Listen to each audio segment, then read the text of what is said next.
Along the tangled edge of a Brazilian river, a hunter stalks the shadows. He is a jaguar, a male in his prime.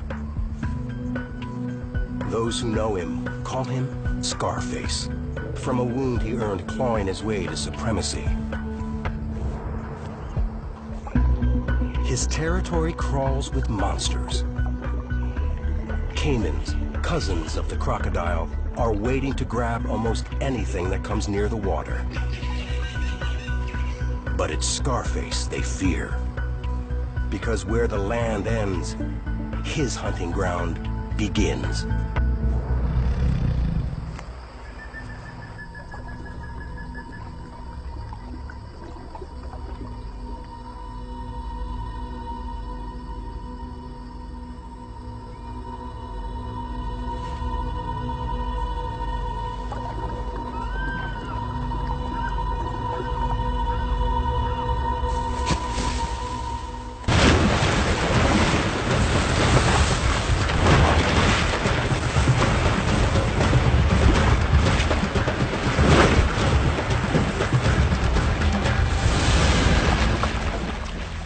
He is the top predator in a land of predators, the best of the best.